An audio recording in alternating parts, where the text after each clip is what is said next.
Hello, everyone. Welcome to Curious K podcast. My name is Kolakbo, and I'm your host. I'm very excited to have a very special entrepreneur on the 11th episode on the podcast. And as in cast is a show where I meet with amazing startup founders, uh, building businesses across Africa, and also key players working to make entrepreneurship thrive. And I want to say a big thank you to everyone that is listening to the show across the world. And thank you for the great reviews. We're having a great conversation like we do all the time with Emmanuel Adegboye. He's a very special entrepreneur that believes entrepreneurs build Africa's future, and is committed to supporting entrepreneurs in solving Africa's biggest challenges, building institutions, advocating for policies that can create enabling environment for entrepreneurship to thrive on the African continent. And currently is the Africa Strategy Lead for Utopia, which is an organization building an urban ecosystem for emergent cities. And an interesting thing about Utopia Manifesto is that they believe the urban center of the world is radically restructuring itself, and the thinking, the way we do things, has to change as well. And by the end of the century, the world's mega cities are no longer going to be New York and Tokyo's. They're going to be Lagos. We're expecting Lagos to have a population of 88 million people, Dakar 6 million people, Kinshasa 63 million people. And I believe Emmanuel is doing a great work to make sure things are better for the future. And in this podcast today, we'll be discussing Emmanuel's journey into being an ecosystem leader, from building startups to being the entrepreneurship manager at Andela, and to presently leading Utopia in Africa. And interestingly, he's also currently part of the Presidential Advisory Group of the Nigerian Startup Bill, which we'll also be discussing about in this episode. So thank you very much, Emmanuel, for joining us today. Thank you, Kolapo, for having me. Yeah, all right. So how are you doing today? How is Lagos? Are you in Lagos presently? No, I'm actually not in Lagos at the moment, but I'm very well. Thank you. All right. Thank you for joining us today. So we would like to learn about your startup journey, all right? Because I know you founded Bus Stop and later Venture Dialogue. So can you just give us a background into those businesses? Yeah, sure. It's funny when you were reading out like my profile with Utopia that it's actually sort of connected to Bus Stop in several different ways. So just for a bit of background, I did my master's in environmental control and management, and I specialized in space applications, specifically use of remote sensing and GIS to solve environmental challenges. And that sort of spurred a lot of my interest in maps, geospatial applications, and those sort of things. And I'm someone who believes a lot in, I don't just believe in research for research sake. I want to solve real problems. So Bus Stop was my way of saying what is one of the biggest challenges that I had personally experienced, and how can I leverage some of my background to solve it. What Bus Stop was really trying to do was to organize the chaos, as it were, in the public transport sector, was starting with Lagos. So it was meant to be a platform, or it was designed as a platform to basically provide routing from point A to B, help you with costs and those sort of things. And as you know, even till today, if you're trying to get from point A to B using public transport in Lagos, there really isn't any tool, as it were, that helps you break down that journey to say, take this keke from I don't know, Yaba to so Bus Stop, take this bus from here to there, and things like that. And not sort of the gap that Bus Stop wanted to fill. And yeah, it was really I'd done some entrepreneurial work before then, but it was really my first foray into tech entrepreneurship, as it were. And I learned a lot of stuff, which I'll probably go into. But one of the major things that I learned from there was really the fact that as a first-time founder, it's actually really tough to build tech businesses, right? I mean, this was late 2014, early 2015, where the ecosystem wasn't as mature as it is today. There wasn't a lot of resources, local resources, right, in terms of what it takes to build. And considering my background, I mean, I feel very privileged. I'd gone for an entrepreneurship bootcamp in MIT. I had access to a lot of like founders, and I could always find my way around things. And even with that, it was still very difficult to build. And that's sort of what actually then spurred my interest in entrepreneurial support in a lot of ways, which was why I joined Startup Grind as co-director for Lagos, where I was then organizing fireside chats, building this community of entrepreneurs, which then led to Ventures Dialogue, right? And Ventures Dialogue was born out of a need, as it were, to connect founders with opportunities, to connect founders with investors, to create a platform to educate founders and things like that. So that's really the journey in the early days for me, at least with Bus Stop and then leading to Ventures Dialogue. Amazing. Thank you for sharing that. And so, what were the key lessons for you then? You said the ecosystem was still at the very early stage then. So, what was the finding? What was the thing that you learned that you think you still find very special building those businesses at that point? And were you able to raise funding for those businesses at that point? Yeah, so Ventures Dialogue wasn't actually designed as a for-profit entity. Okay. It was designed to support the ecosystem, and it was purely a labor of love, to be honest. But as far as Bus Stop went, I guess part of my biggest learning was beyond what I'd said about the fact that there really was I mean, it really is tough as a first-time founder if you don't have access to mentors, if you're not connected to resources and things like that, which is sort of the gap that Ventures Dialogue then sort of steps in to try to fill. The other big learning for me is really the need for customer research. I mean, I can't emphasize that enough. You start out wanting to build one thing or thinking that this is the biggest pain points that people have, right?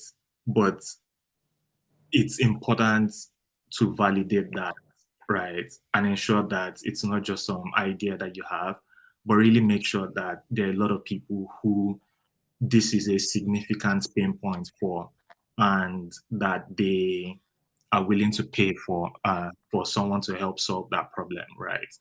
And I guess that also leads me to my next big lesson is in how do you actually monetize your startup, right? One of the things that we learned, at least with Bus Stop, is the fact that it's actually quite difficult to monetize the business the way that we wanted to build it, right?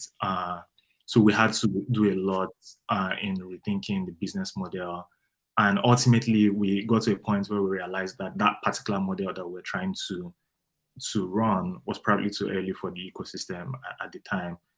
And honestly, 5 years or 6 years later, I still think that I was right about, or we were right as a team about that not assertion. Great.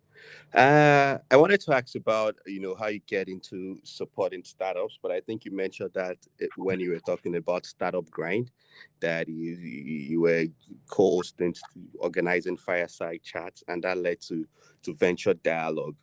So can you tell us about your work at Andela, because you're the entrepreneurship manager at a point, right? It would be great for us to just learn about what your work was like during that time. Yeah, I mean, so the journey to Andela is also sort of a build-up from Bus Stop into Ventures Dialogue. So, I mean, I was very fortunate to also be working with Venture Guiding Group Okay. at the time. And a lot of my work at VGG was really focused on innovation and our early stage entrepreneur support work. I mean, I say I'm really fortunate because, yeah, not everyone has that sort of privilege. So in a sense, my career from trying to build my own startup then started, I started tailoring my career, as it were, towards if I really want to solve problems, right? What is probably the most important problem that I can solve? And Mm, in my mind, it felt like if I, as a person who, with sort of the privileges that I have and with sort of the access that I have, still found it difficult to launch a startup, I can imagine what it's like for the thousands and thousands of other people who may not have as much like networks or as much privilege as I have. And I say privilege not necessarily because I have like a million naira, but just because I mean I know how to find my way around things, right? yeah. I build networks, and those sort of things. But not everyone can do that. Not everyone has the level of access that I have, for instance. So I started thinking maybe the most important problem that I can actually solve is to try to help other entrepreneurs succeed, right? Because when you think about a lot of the challenges that we face, when you think about the need for jobs for young people, right? I mean, it keeps me up at night when I realize that millions and millions of people are getting into the job market and there aren't just enough jobs for them. What if a lot more people can actually take ownership and solve these problems and maybe even create one job in the process, right? And so a lot of my work at VGG was then starting to, I was tailoring my work around innovation. And when the opportunity came to join Andela, I mean, everyone is familiar with Andela, right? But at the time, Andela was turning 4, I believe, and the first set of fellows, they were called fellows at the time, were just about wrapping up their fellowship. And a significant part of them wanted to go build businesses of their own. So I was brought in to design the entrepreneurship program to support Andela entrepreneurs who wanted to launch their own companies after their time at Andela. And I mean, it was a really interesting time. We built the Entrepreneurship Center in less than 3 months. Uh, and we had like the first, so it was sort of designed as an internal accelerator program of sorts. Okay. But we also had to tailor it to the experience level and knowledge of our engineers, right? So we weren't so for the first cohort of the program, it really was tailored towards starting from the basics, right? And our aim was to sort of create an environment where, while you're still within the safe space that Andela was and is, how can you start to test out some of the ideas that you have? How can you start to validate that and even decide whether or not this can work or whether or not this is what you really want to go do in that sense? And we had some of our best engineers join the first cohort that we ran. And I mean, it was really interesting because we had like partnerships across the ecosystem to support them. We ran a lot of it was internal. We did have one or two like public facing events. And I mean, some of the guys that I worked with on that program are still some of my closest friends still today. And so that's one experience that I really cherish. Let's move into your current work at Utopia. I know you're doing amazing stuff. And while going through the website learning about what you were doing, I mean, the manifesto was just really striking for me.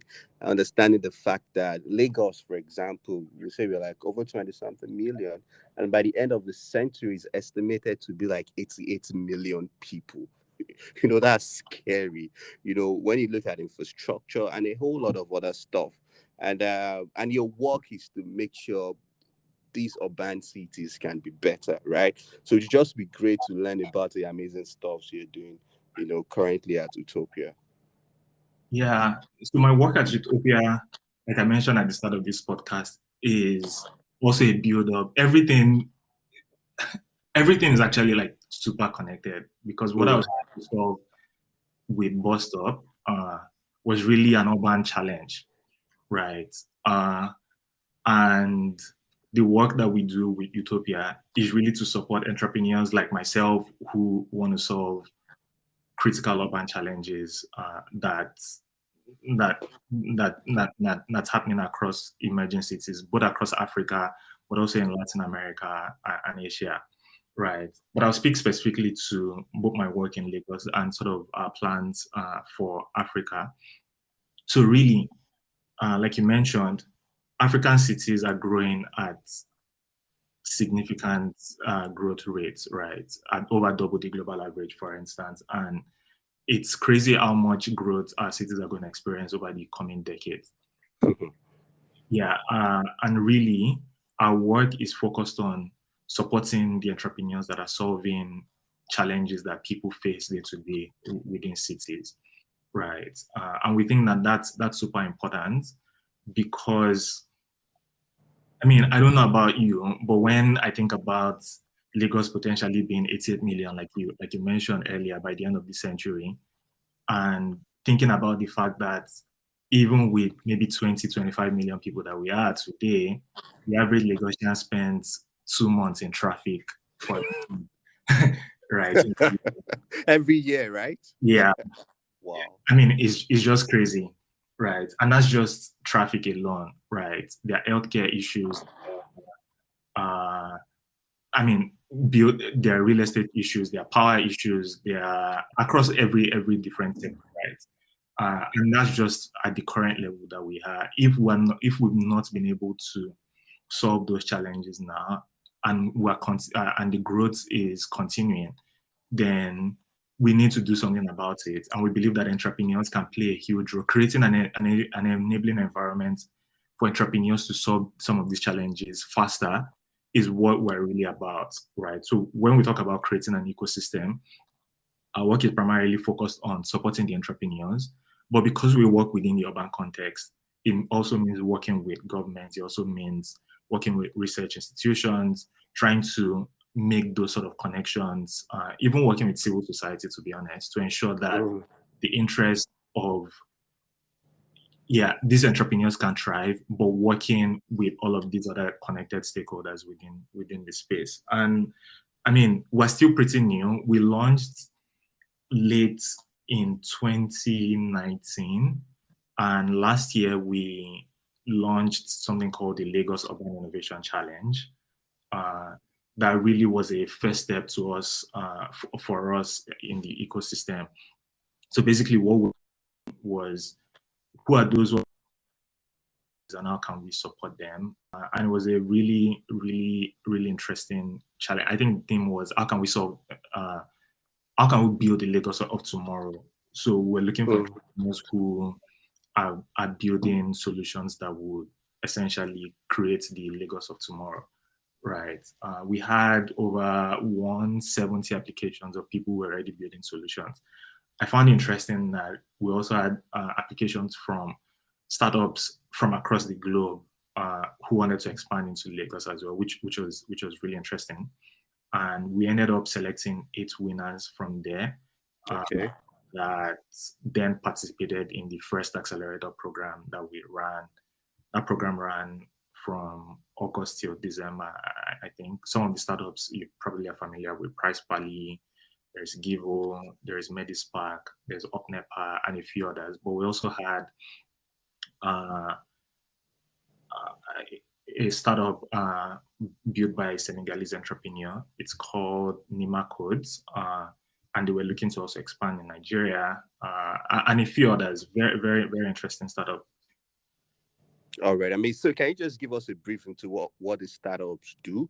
Then we'll move to talk about the Nigerian Startup Bill. So Opnepa and the Senegalese and the other guys, if it would be great to just learn about their solutions. Yeah, so Opnepa really is sort of a IoT solution, as it were. So basically, they are a data platform, right, to try to aggregate data around electricity consumption and even availability, that hopefully other services can be built on top of that. Givo is short for garbage in, value out. They're a circular economy startup that also interestingly uses IoT to try to gather data around like the waste management sector, but in a way that creates employment for people. So they use like a franchise model, Okay. yeah, to then allow people create like centers across the entire state, but guiding data across all of these different sectors, centers in a way that enables recycling and those sort of things. Uh, yeah, there is Price Partly that you're probably very familiar with. They basically are reorganizing the food supply chain, allowing people to shop wholesale directly in bulk, right? So they aggregate customers in urban centers and then allow them shop directly at wholesale prices, right? So they aggregate the both the supply and then the demand, and then essentially take out like middlemen from that process. NIMA codes is an addressing system, right, that's linked to your phone number. So NIMA is my number, is my address. So for locations that don't have formal addressing, you basically link your phone number to your address, and people can easily find businesses. So it's really trying to organize that sort of informal sector for a lot of businesses that customers find difficult to locate, right, in places where formal addressing is still an issue. I can go on. There are a few other startups as well within the portfolio that are interesting, but I'll pause here for a second. Yeah, I think that's amazing. Those are very, very interesting solution. Yeah, so let's talk about the Nigerian Startup Bill. I know you're one of the key leaders driving that initiative. I just want our listeners just to understand why. I mean, what can you just let's start by you giving us an overview of the Nigerian Startup Bill. Yeah, so I think for me, the Nigerian Startup Bill aims to create, as it were, regulatory certainty and create an enabling environment for startups in Nigeria to thrive, right? I mean, we all already know that the startup ecosystem in Nigeria has come a long way over the last decade or so, right? But then there's still issues here and there, especially on the regulatory side. The Startup Bill, the core aim really is to create that sort of enabling environment on the regulatory side to ensure that startups, the growth of the ecosystem that we've had till date, can then be scaled even further, because tech is going to be very significant, is already significant to the Nigerian economy, but would be even more so over the coming years. And it's important that we create that sort of enabling environment for the ecosystem to thrive. And the Startup Bill is one vehicle to be able to do that.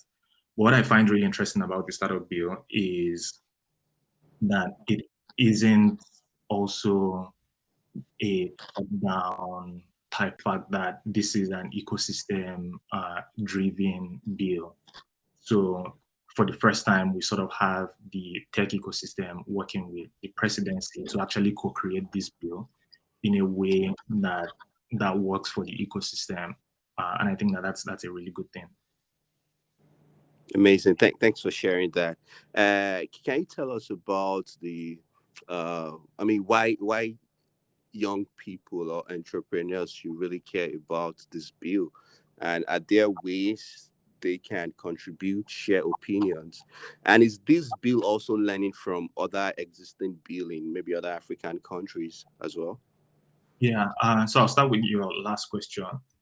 A number of bills have been reviewed in this process. I know Italy has their version of the Startup Bill.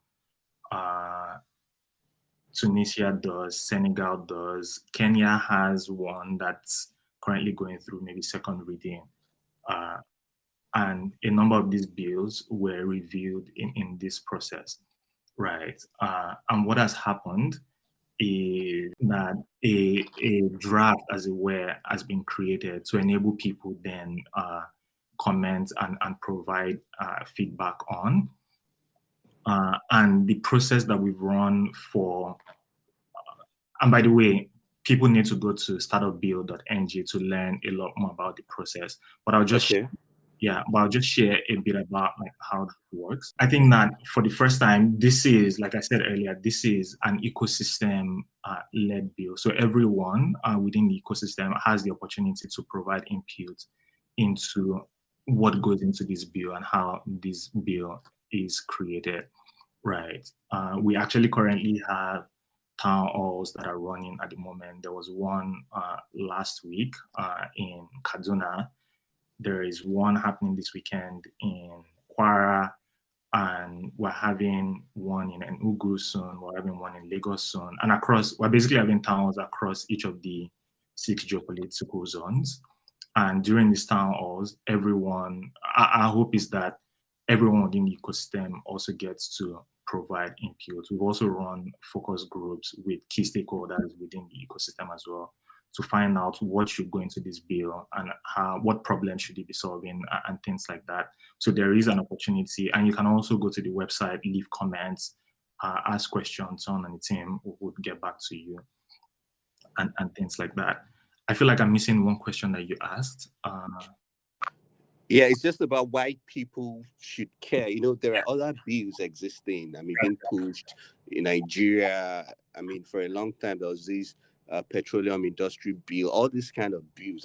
Why is this different, and why should people really care that this is really going to make impact in the ecosystem? So I think that's a really good question. For me, I think that the startup bill is probably, there hasn't been a bill that is specifically designed to help catalyze the startup ecosystem, right? And I think that that's why people should care. I think that the ecosystem matures. It's important that there are sort of institutional structures, right, to ensure that the ecosystem can continue to thrive. And that's really what this bill is about, right?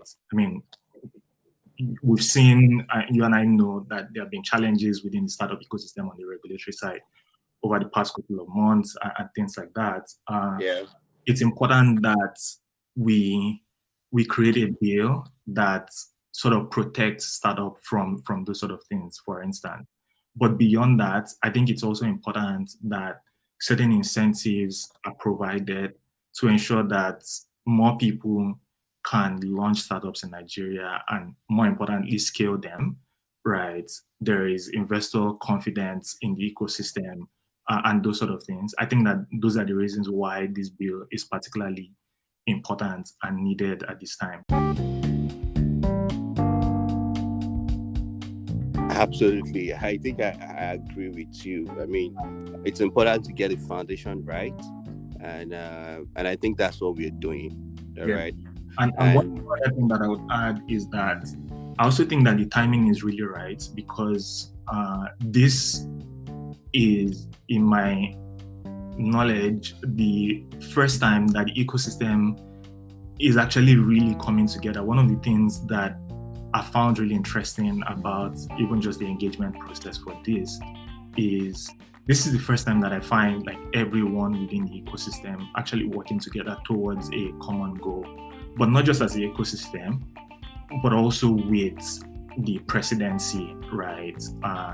And even a lot of government agencies saying that, this needs to happen, right? I think that the timing couldn't be more perfect, and I'm glad that everyone is coming together to see this happen. So is there any other thing you would like to tell us as we round up? One is that I think everyone should get involved in the startup bill process, right? Because this really is a bill for the ecosystem. So if you haven't yet, please go to Start.ng to learn more about the process. Attend the town halls, let your voice be heard in this process, provide comments, ask questions, and things like that. And also important, advocate for it, because we need everyone like getting behind this bill to make it work. I think that would be like my last words of that I would want to say. All right. Thank you very much, Emmanuel, for being on the show. Thank you, Kolabo, for having me. Yeah, you're welcome. So everyone, that's Emmanuel Adegboye of Utopia. Thank you very much for listening to the episode, and kindly recommend the show to your friends and give us great reviews so that more people can discover the show. And as well, you can connect with us by writing to CuriousKPodcast at gmail.com.